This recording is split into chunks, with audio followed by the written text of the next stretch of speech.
लोकसभेच्या विजयानंतर पंतप्रधान मोदी पहिल्यांदाच मुंबई दौऱ्यावर. मोदींच्या हस्ते विविध प्रकल्पांचं लोकार्पण आणि पायाभरणी.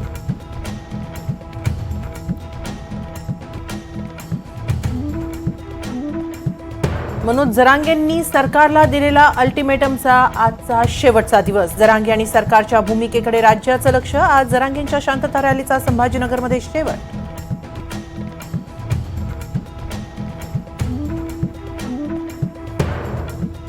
नाशिकच्या आडगाव परिसरात भीषण अपघात. ट्रक आणि कारची समोरासमोर धडक. कारमधील चौघांचा मृत्यू तर ट्रक चालक गंभीर जखमी.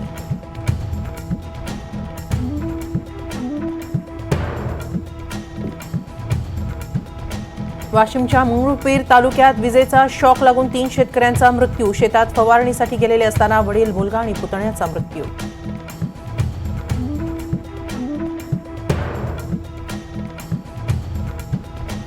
विधान परिषद निवडणुकीत महायुतीचे 9च्या 9 उमेदवार विजयी. महाविकास आघाडीचा 1 उमेदवार पडला. शेकापच्या जयंत पाटलांचा पराभव.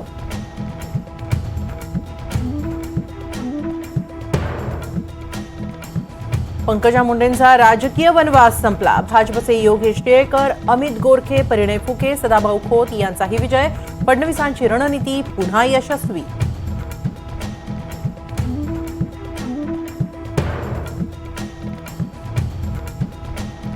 महाविकास आघाडीची 8 मतं फुटली. शिवसेना ठाकरे गटाच्या मिलिंद नार्वेकरांना पहिल्या पसंतीची 22 मतं तर शेकापच्या जयंत पाटलांना फक्त 12 मतं.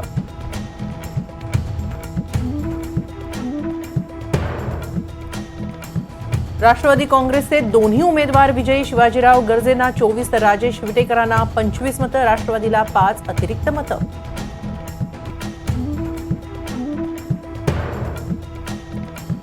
एकनाथ शिंदेंच्या दोन्ही उमेदवारांचा विजय. भावना गवळी आणि कृपाल तुमाणे आता विधान परिषदेत. लोकसभेची नाराजी दूर करण्यात शिवसेनेला यश.